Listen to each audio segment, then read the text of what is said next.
Welcome to the Ada Bible Church Beyond the Weekend podcast, where we debrief the sermon, focusing on extra points of connection and what there just wasn't time for in the message. We hope this podcast will encourage you to study God's Word and grow your relationship with Him. You'll appreciate the conversation most if you've already heard the weekend sermon, and you can find that link in the show notes. Thanks for joining us for today's episode of Beyond the Weekend podcast.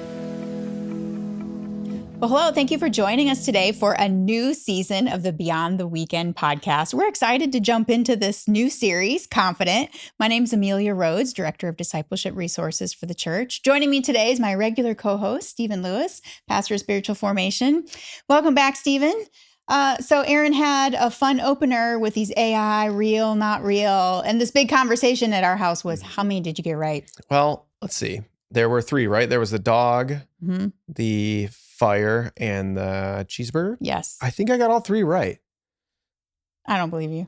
I think I did. That's amazing. I only got one. But I also want to go on record, since Aaron is my boss, that I for sure think he was dunking in real life and skydiving. So it was so funny. One of my young adults got all of them right as well. So you must be in with the young crowd. You got them all right. And then the other young adult in my house was like, we should make the skydiving one come true for Aaron. Oh. So I'm willing to go. Staff outing. Yeah.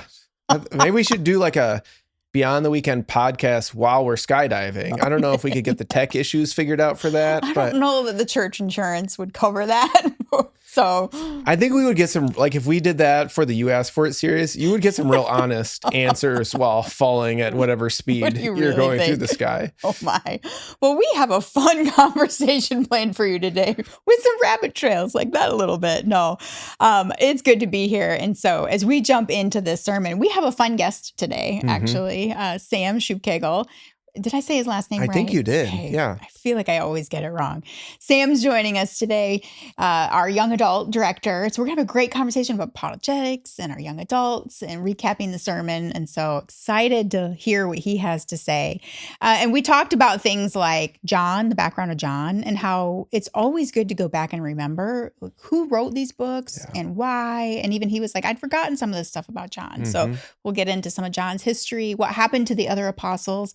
Aaron mentioned that the rest of them were martyred, and you shared a little bit of like some of what that was. And I bought a new book.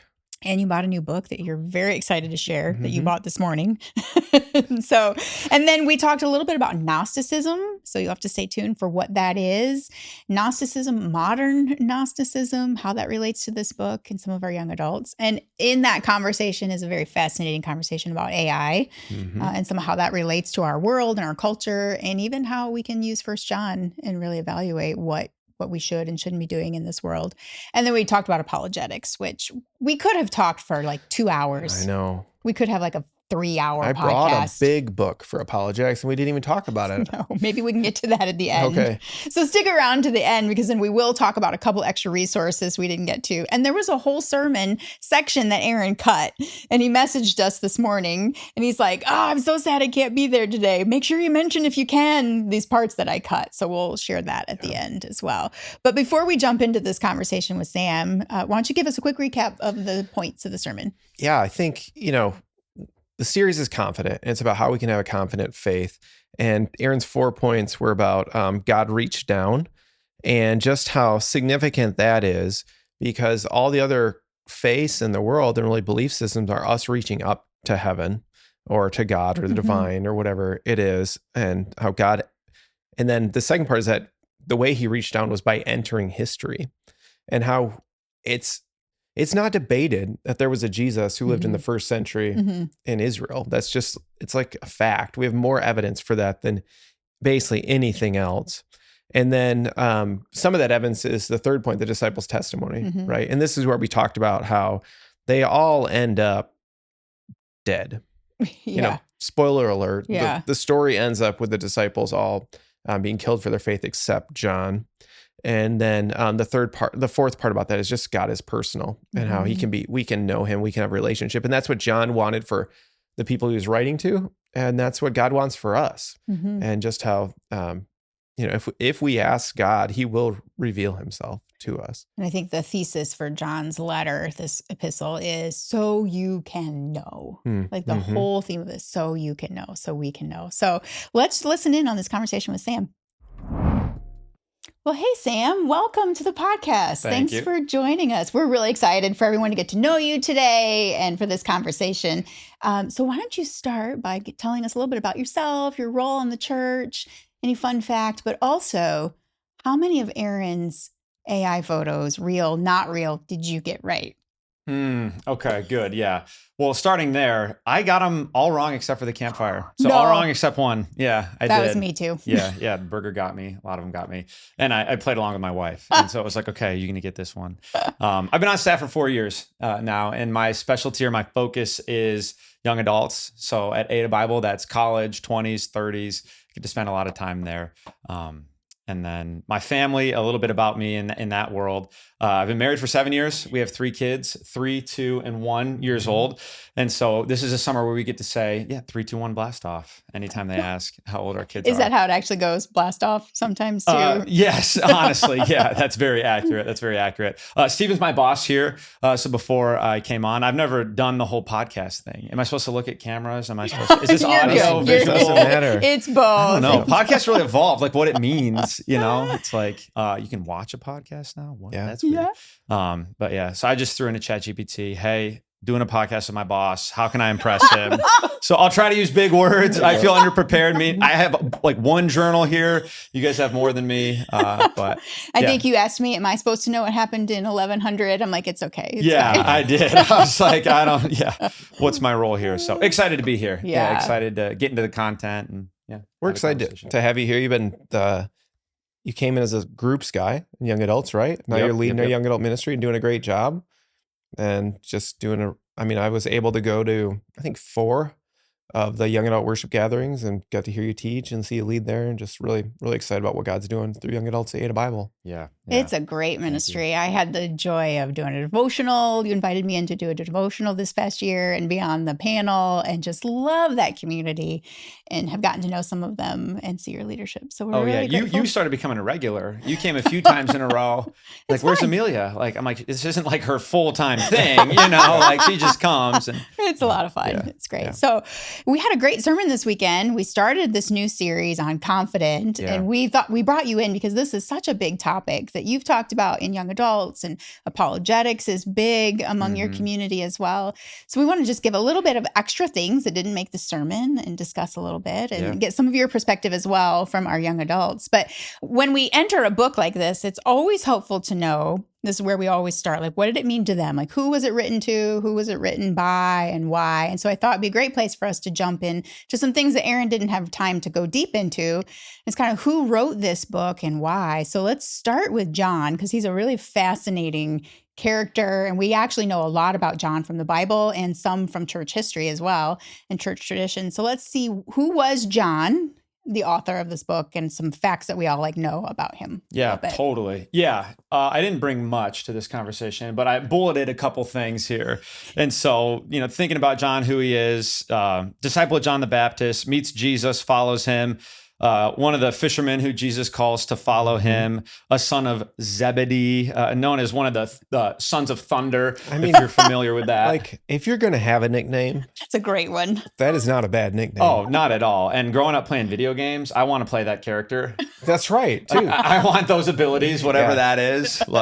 So, okay, this is off topic, but I was at a baseball game this weekend, and somehow the field I was sitting up next to had the electrical transformer next to me. Oh, yeah. And every time a baseball hit it, I thought it should explode because that's what would happen in a video game. Oh, and then the ball would be supercharged. Yeah. It'd be a special ability. And I just it'd be like a power up.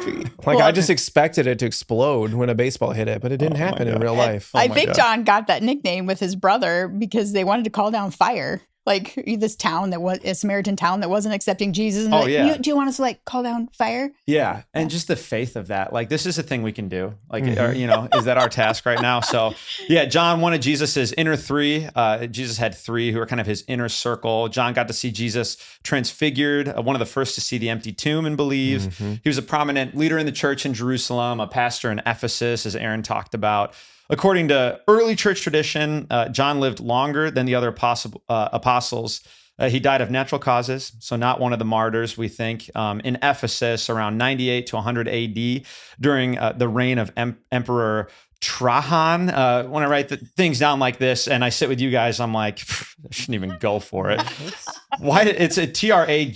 It might be Trajan. Trajan. Yeah. Sounds like the No silent J on that? Probably not a Trojan. silent J. Oh, man. Not like the Trojan horse. Yeah. Oh, Trajan. okay. Unlike other apostles who were martyred, John's he's believed to have been one of the only to die peacefully in old age. So that's kind of nice. And then one last thing I've got bulleted here is just church tradition holds that he was exiled to an island of Patmos during the emperor. Oh my goodness. Can you pronounce this for me? Domitian? That sounds Domitian, right. yeah. Good Nailed it. job. Man, this is why I'm on the podcast right here. I pronounce all the names. During this reign of persecution for that emperor, where he likely wrote the book of Revelation. Aaron talked about the different books he wrote. Then he later returned to Ephesus. And that's where we think he was ministering. Yeah. And he would have written the Gospel of John and then 1st, 2nd, and 3rd John there too. And so, like, when you think of like John's resume, and this is the eyewitness testimony that we have. Yeah. One of the things that Aaron said, for the reasons of our faith, like front row seat. And John, more than many of the other apostles, even super front row seat to things that the others didn't get to see. Like you said, the transfiguration and like I don't know how many others went to the tomb. Right. Yeah. That's Peter. not secondhand. No, saw it with his own eyes. So and I forget this stuff. I think you said, Sam, share some things we all know about John. I forget that. And I know it now. You might have to remind me in a month, like, wait. Ephesus, where was he? The emperor. So good to revisit that and remember, okay, this was the context. Yeah. This is the reality of what's going on here. That's real important. people, real places. And that reminder, I love that you said we forget. Oh, yeah. We have to go back all the time to these that sometimes might feel like basics or why do I have to remind myself again? But so important. Mm-hmm. I Yeah, love that. totally. And one of my favorite things about John is, so in the gospel, there's this person reference who is referred to as the disciple Jesus loved. Yeah. And everybody thinks it's John. And Wait, I thought it was John. yeah, it is. And that's my point is he Oh, good. He I called thought you were about to blow our minds. I was like, no. dude, it's Peter. I'm like, no way. This is breaking news to me. This is awesome. Okay. Sorry, go on. No. It's just that like if I were to write a book about my life with Jesus, Yeah. if like choosing to write it as like the person Jesus loved, I think it's just the amazing way to capture who Jesus is and what he thinks about us. Mm-hmm. You talk about like child of God and adopted into his family and things like that. And here John is owning that identity and writing himself into the story, into that identity. And the confidence in amazing. that, right? Yeah. Kind of like, I'm the one Jesus loves. It's like, oh, a little cocky there. Like, he knows it. He's not afraid to say it and own that and live into it. And I think too of knowing where he came from Sons of Thunder to his identity being like the one that Jesus loves. Yeah, it's like that's delicate, much more delicate than Sons of Thunder. It's powerful. Yeah, and the church tradition. Now it's a little bit of a later tradition, but has that John was Domitian tried to boil him alive. Domitian in a pot of oil, supposedly, and that he actually was miraculously saved. And then Domitian just exiled him as like if I can't kill you, I'll send you away to Patmos type of thing. Now, it's a little bit later, and you never know what to do with these church tradition things, but it's from, I think, Tertullian, who is like the next generation after John. So it's not like 500 years later. Yeah. Someone didn't wake up like, oh, did you ever hear? And it's like, wait, we've never heard that. Like time has passed. Like, so if we think about John, okay, who he was, his time with Jesus, and that he's the last living disciple when he writes this letter, he would have seen her. Now they don't have social media. They didn't have the internet. So I don't know how much he might have known through the news, but I would imagine that he heard eventually what had happened to his friends. Yeah. Like that, when I really sit with that, just breaks my heart to think he was the last living one, and he probably heard at some point in time what happened to Peter and James and all of them, yet didn't recant Jesus, didn't deny him in the face of maybe being boiled alive even. So what do we know about the other apostles? Because that was one of the things that Aaron gave us, their testimony, and that they didn't recant. And I think you picked up a book even just this morning. Yeah. Well, Aaron and I were talking about this last week, and you can get so much like you remember things from classes you've taken, but you can't always find the information, Mhm. or at least me. Maybe some people always remember the things. But so I knew a few things about some of the apostles. And obviously we know Paul travels, to Rome and around the northeastern part of the Mediterranean Sea. And those are all counted in Acts. You have some of Peter's travels accounted as well. And then you just have all these other what might have happened things. Mhm. And what's interesting is there are churches built on the site of that supposedly house apostles' remains today. Now you can believe it, you can't. I'm a little skeptical of it sometimes. So there's like St. Peter's in Rome, which is where Peter's supposed to be buried. And so I've been to 3 of these. I don't know how many there are. I should keep a list and see if I can check them all off. But there's St. Peter's in Rome. There's St. Mark's in Venice. And supposedly Mark didn't go to Venice, but he was somewhere in Muslim lands, and they smuggled his remains, they exhumed him, smuggled his remains out of a barrel labeled pork, and the Muslims left it alone because pork's an unclean meat. Wait, that's like a cartoon. That's the story of how they got his remains in Venice. And then there's actually St. Thomas's in Chennai, India. And So you're saying like their bones, yeah, their actual bones are in the ground under these buildings. Supposedly. Okay. And whether you buy it or not, I don't know. I do. Why not? But St. Thomas's is in Chennai, and it's traditionally believed that Thomas went to India. And there's actually a group of Christians there called Thomas Christians, I think.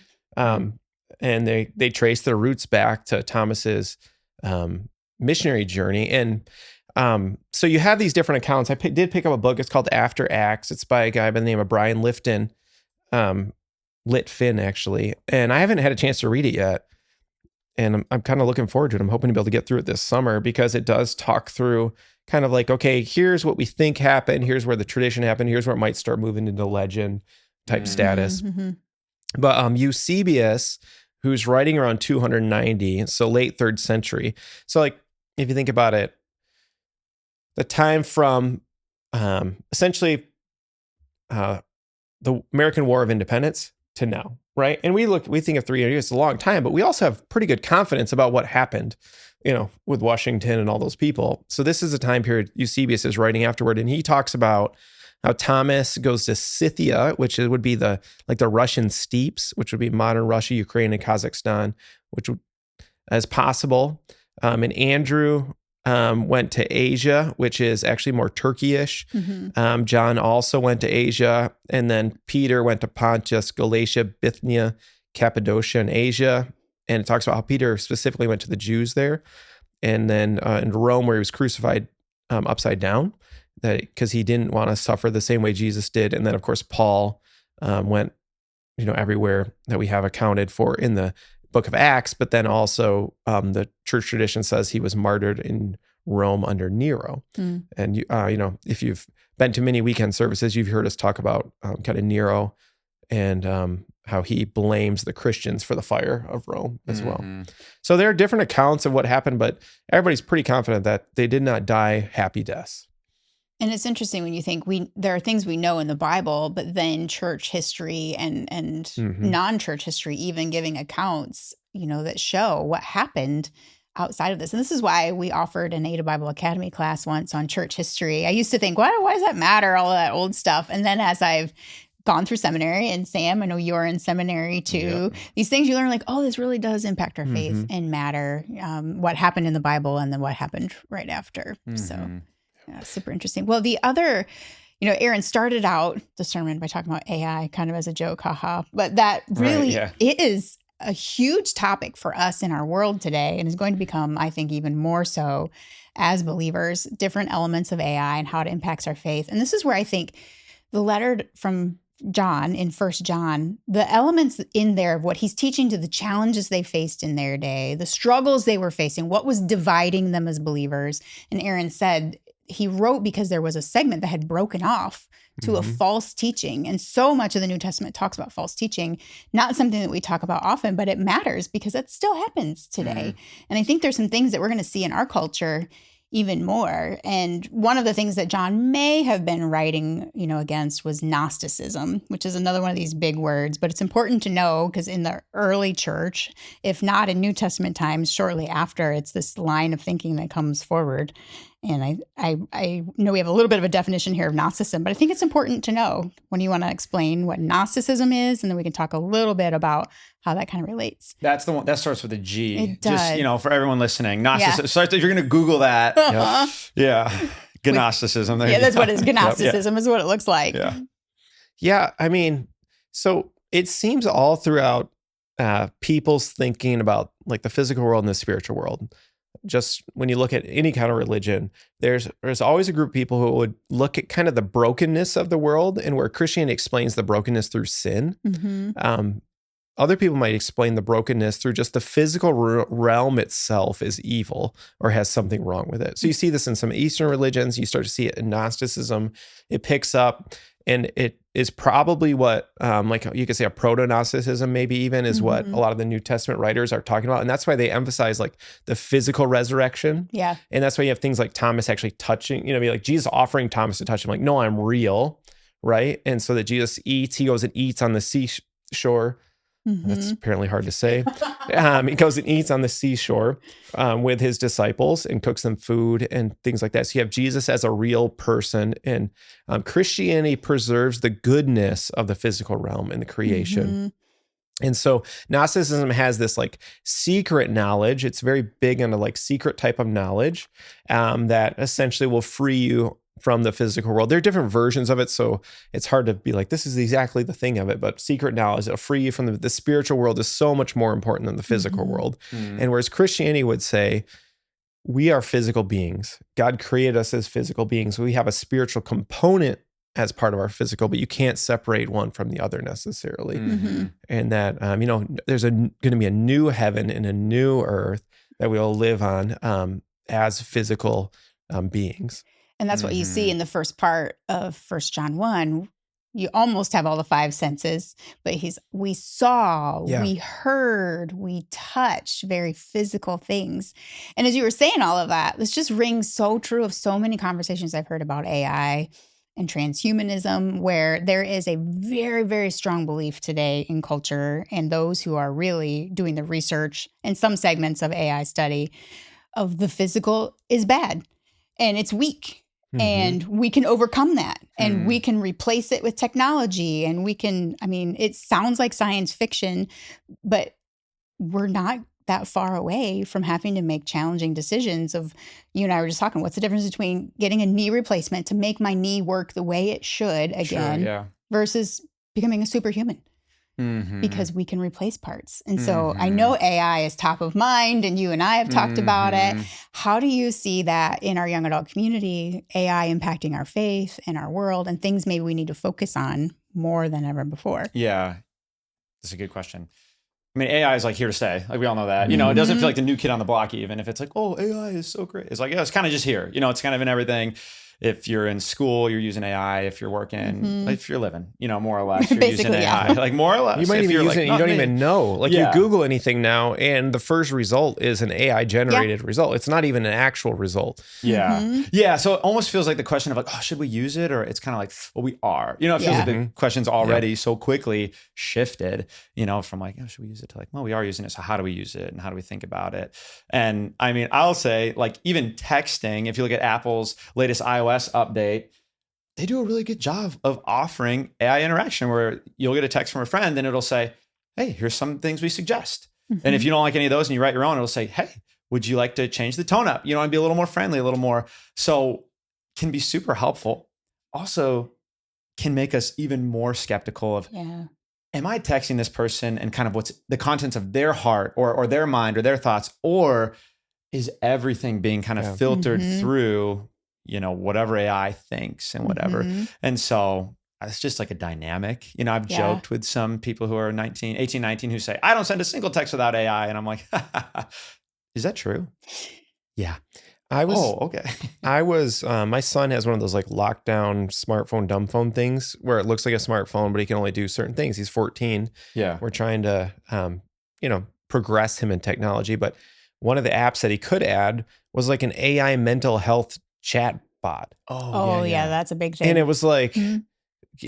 I will text your son and see how he's doing and to encourage him. And I'm like, now that terrifies me a little bit. And I'm not AI even that, is incredibly encouraging. ChatGPT, like, you get on there, they're like, this is a brilliant idea. I love that you're asking me this. And I'm like, why do I feel so firm? That is true, but I've heard of that too, even with young adults. So I'll sit with it and they'll go, well, I could think of maybe if they're struggling with bipolar or different things. And they'll just say to me, hey, AI said I should leave my small group. I kind of told them what was going on, and I'm like, interesting. Okay, let's talk about that, or like, those kind of, you can have like a buddy in AI. It's interesting. So that brings up a point that you had talked about, offline when we were chatting, of fellowship. So Aaron made this point about God is personal.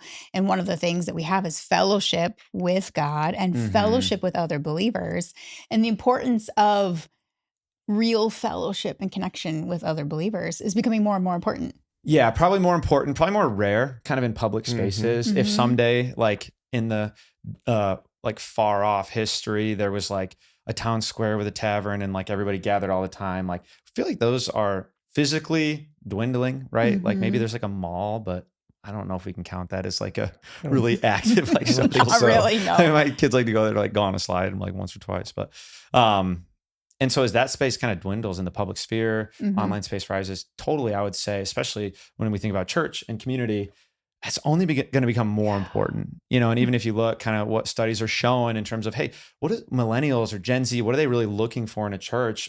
Every year we see an increase of relationship. Yes, we want good teaching. Yes, we need these other parts. But when I talk to young adults here, I'll talk to them, and some of them kind of confessionally will say, yeah, I went to the bar every night because I'm looking to meet someone. And they don't tell me in a way generally of, because I love the bar.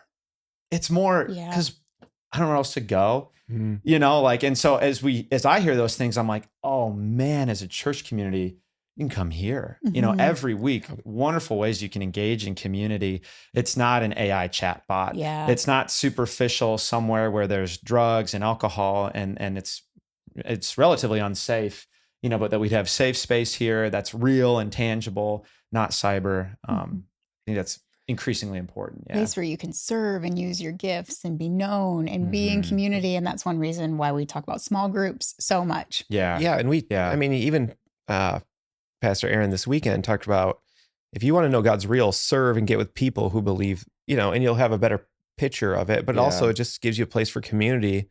The word ecclesia, which is the word for church, means gathering or community, like a gathering of people. And so you really can't church virtually because you're not gathering. And that's a key component of it. And so that's what we try to do with young adults, right? We're doing monthly gatherings. We even call them gatherings. We also have some other like gatherings that happen at our campuses on a regular basis where we're just trying to build these communities. We have our weekly services, and I know it can be easy to walk in and walk out and not connect with anybody, but there are just opportunities for that, whether it's through a serving, whether it's hospitality team or Discovery Village team, or our Lifeline team does a great job with their volunteers building community there. And so there are just all these great opportunities to jump into church community, which it is a safer community, and a great place to be known and to know other people. Yeah, totally. Well, the other thing that Aaron really hit on is apologetics. He didn't use that word, but it's that defending of the faith and using intellect and reason. And we saw that with, talking about manuscript evidence. And Sam, I know apologetics is a big topic among young adults these days. You've mentioned that. What are you seeing in our young adult population? Yeah, it is a big topic. And depending on what your Instagram feed has on it, in a lot of spaces, like, on Instagram, there's a lot of apologists who are blowing up and going viral, and it's kind of fun. And apologetics, for some reason, to me, has I get a bad taste in my mouth. I don't know why. I feel I'm going to argue and show you. It could be the tone of some apologists. Maybe it's just immature, Sam, who was I'm an apologist as a 16-year-old. And I was I'm just going to show you how you're wrong. Cause that's not what it has to be, and so it can be super relational. But I'll tell you one story of a young man I got to sit with this past year who walked into our church on 2 different Sundays. I got connected with him and said, tell me your story. And basically his story was, I found these two apologists on YouTube who sparked my curiosity for God. I live with 5 guys who don't know Jesus. I'm a senior in college, and I just gave my life to Jesus in my bedroom. Yeah. That's amazing. And then I Googled church and I came here. And now I'm sitting with you and I'm like, I love it. Oh my goodness. Like, so we think about apologetics. Sometimes it might feel like, okay, you want to like spark an argument. And other times it's just people who are faithful to show we don't believe in God because a 2,000-year-old book plus tells us to. Really, first and foremost, I'd say we believe in God because we see the Logos, the order in creation. We experience him in love and morality. And that sparks a curiosity then. You go, I think there's something bigger. And then when someone is willing to go and embrace apologetics and speak the truth about who that God is, you come to find out, it's the Christian God. It is that God. And you can have that whole debate, obviously. But stories like that. And apologetics not being a buzzword for young adults, even for me, it kind of is. So I was born in 96 and I kind of identify as a zillennial. I feel like I'm in the middle. Like when I look, I'll Google it. I'm like, what am I? Tell me AI. Yeah. I'm like, I don't know. I feel like a millennial, but Gen Z in different ways. So I'll just say our generation, I don't think apologetics is a bad word or anything like that. I think they like it. I think you're right. Like generationally, I think for mine, it was because it was seen as debate and arguing, and we're going to try to argue someone into faith, but genuinely asking questions and listening and with thoughtful reason. Yeah. That's so powerful. What a great story. And you mentioned like somebody getting saved through YouTube, but Christians have been using the like popular form of media for forever to do this type of stuff. Like, Justin Martyr, who's like 100 to 165, he writes the first apology. He actually it's called the first apology. I also think he also wrote second apology. Like 100 years after Jesus. Yeah. Oh yeah, like right away. Like, well, that's 70 years after Jesus. Oh, He might have been 100 years when he was writing it, when he was born. Right. And then we already talked about Tertullian, who is from Tunisia.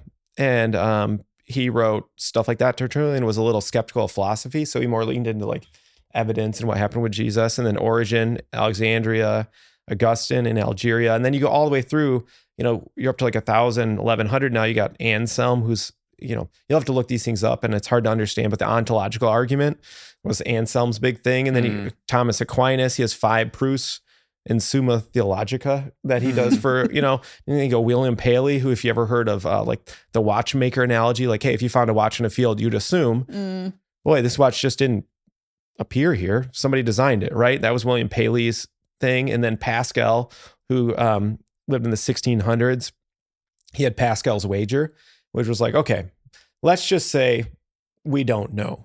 But if there's a possibility there's a God, and there's a possibility there's not a God, and life living like there's a God actually makes people happier in general anyway, and living like there isn't a God tends to lead you into like the selfishness, and there's a possibility there's an eternal world on this side, and the only risk on this side is there's no eternal reward. Like the betting man, the smart man, the wise person would take the wager of the God. Oh yeah. And that was Pascal's big thing too. And then of course you have like Lewis and Schaeffer and Plantinga, who kind of, I think maybe started at Calvin, and of course the late Tim Keller too wrote Reason for God. And I guess I say all that to say like apologetics done in the right tone, is a huge part of Christianity. Totally. And I think always has been. Tone probably changes per generation. I think we're in a generation where, in a negative way, I've heard the term like, oh, you're a snowflake generation, or you're a, and it's like, I think there's some truth in like, we are a generally sensitive generation, emotionally, and like and so apologetics maybe should look different. We have different vehicles for it, social media, and a different tone. And so even if it's like, oh, it used to be this tone, I don't even know if that's bad, because maybe that tone was the tone it needed to be, back in the day. But just a couple of stats. Yeah, I studied econ in undergrad and I like numbers. And one reason I think, apologetics has always been important to the Christian faith, but I think for this generation specifically, as far as we can tell from what we've, studied in the numbers, 4% of Gen Z has a biblical worldview. But 44% of Gen Z would say they're extremely curious about Jesus and the Bible. So when you think about a young person who comes into church, here's something exciting about Jesus, they're going to have a lot of questions. Yeah. They don't come in with the worldview of like, oh, and here's where it fits and how it integrates with this hard question. And so making space for those questions intentionally and relationally, I think, is critical as we invite people into the kingdom of heaven who are in their 20s or even younger than that, And that's what you're doing with Ada Bible Young Adults. We had this great panel of, Mhm. where we took their questions and we tried to answer the best we can. You do that regularly and through your Mhm. teachings, your devotionals. So tell us, as we wrap up this segment, what young adults in our community can engage with this summer. How can they participate in your ministry? What kind of things do you have going on for them? Yeah, totally. So summer in Michigan, I mean, we get outside, right? Like you have a few months where it's like, let's go get sunburn and let's like enjoy cold drinks because we're not cold. And so a lot of it's social this summer. So every Sunday at the East Paris campus from 12:15 to 2:30 p.m. If you're listening and you're like, how do I connect? I'm a young adult, or you want to tell someone about it. We're going to just be outside grilling, enjoying cold drinks, playing yard games. So super social. And meet a lot of fun people that way. So that'll be every Sunday in June. And then the best way to connect with us is online, social media, on the website. And so I can tell you all the will things. Will it be a AI chatbot responding to it? Or will It it won't will be. be you. I've thought about that though. I'm like, other people are doing it. It could be. Give them a cool name, biblical name. I don't know what we could come up with, but so really go online, find the other ways because we'll do things like a beach night and then an outdoor worship gathering, and then we kind of lock into the indoor worship gathering, prayer, teaching come September. So summer's super social, a great time to come and kind of dip your toe in the water if you're like, hey, I don't have Christian community. Like maybe you're listening, you're like, I resonate with that. I don't really have a great online community. I don't know where to go. That's what summer's all about here, is building that fellowship, being intentional with that. We could throw a word around like Christian friendship. And to me, it feels like, oh, maybe that's kind of like a weak term. Like, oh, you're doing Christian friendship. It's like, that might be the most important thing you invest in your life is Christian friendship. Like it's not weak. You just kind of need the biblical worldview to understand the power of that. So well, thanks for the great work you're doing. Thanks for joining us today and sharing some of your story and for the work you're doing with our young adults. And it's been fun to be part of that and to work with you. So thanks for joining us today. Thank you for having me. That was so much fun. I love working with Sam and he brings so much energy. Oh, yeah. It's probably the most energy we've had from a guest on the podcast so far. All the time. It's so great. And what a great community he is leading. Just have loved getting to know them, like I said. Yeah, I'm excited to see what God does through our Ada Bible Young Adults community this fall. And, it's Sam, but he also has just this incredibly bought in group of volunteers. And it's basically like, I think he tells them, it's like, hey, this volunteer position is like a 5 to 15 hour part-time job. Yeah. And they do it. They show up and they put in the work. And so it's not just Sam, it's his incredible group of key volunteers doing it too. So dedicated. And I have come into work in the morning at 8 and they're leaving from their early morning meetings. So it's just really great. We love what God's doing there. And so, we had some parts that we didn't get to even in our conversation with Sam, and Aaron messaged us today about something that he cut on the fly during the sermon, I think on Saturday night, because he realized he was running out of time. And that was just even more evidence about why we can trust the New Testament and that this was real. And so I'm going to run through that real quick. And then I think you've got some other things too about a manuscript. Always more things, Amelia. Always more things. So many more things. But the archaeology is really fascinating. And he just didn't have time for any of that. So in addition to the writings and the manuscript evidence, there's evidence in the ground that we're continually finding. And you and I have both been to Israel, and Aaron as well. And one of the things I remembered when I was there was the excitement of our guide, who just keeps telling us about new things that they've found in the ground, names and dates and locations that just keep proving real people, real places, real history.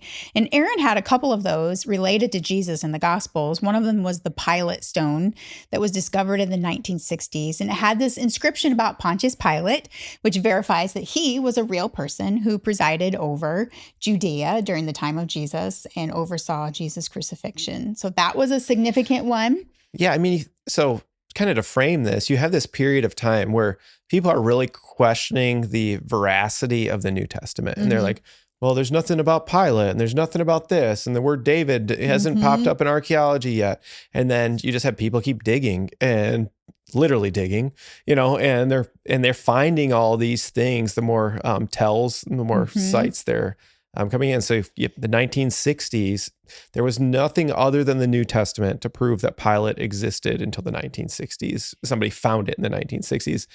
It's wild to think how recent that is. Then there was another one. I'm going to totally butcher this name. Yehohanan's foot. I think there's another O in there, but you're close enough. Yehohanan's foot, maybe. I have no idea either. I don't know either.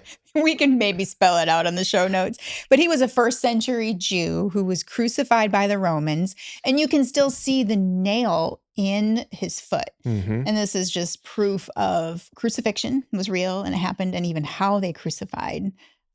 So that was an interesting one. And then another one that didn't actually make his draft, but we had talked through during the week was the Caiaphas Ossuary, which is a bone box that they believe contains the bones of Caiaphas, who was the high priest that presided over Jesus' crucifixion. And there's all these names listed on there, but the timing is right. And of course, now with DNA testing, you can tell it was a 60-year-old man. And so just fascinating, again, proving this person was real. The time frame was right. And then there's all the excavation sites, which you and I got to see some of those when we were on these different trips to Israel. Mm-hmm.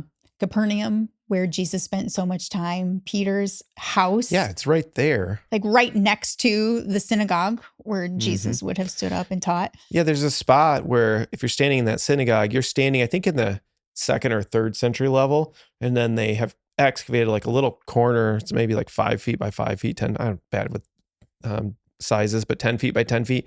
And you can actually see the floor of the synagogue that Jesus stood on. Mm-hmm.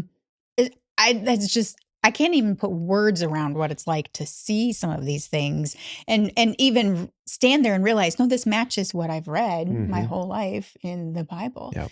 And another fascinating one was the Pool of Silome, which they didn't find until 2004. Again, we just keep digging and finding things. And prior to this, people thought this pool that's mentioned in the Gospels where Jesus sent a blind man to go wash and be healed, they thought, well, we haven't found this. It's not real. Just proof that like the New Testament's not real. The Gospels are made up. And then one day they're, doing some work on water pipes for the Temple Mount and they're digging and then they find this pool. And when I was there, they were still actively digging. And I've got this great picture of their flinging dirt. So it's a picture of like the pool and what they've dug so far and our guide talking, and behind them, there's just like this stream of dirt, this active dig site. It was just so cool to be part of. But again, real people, real places, real events. It's a faith we can be confident in. Yeah. And the second way you can be, so like you're talking about like archaeological, like physical archaeological things that point to names.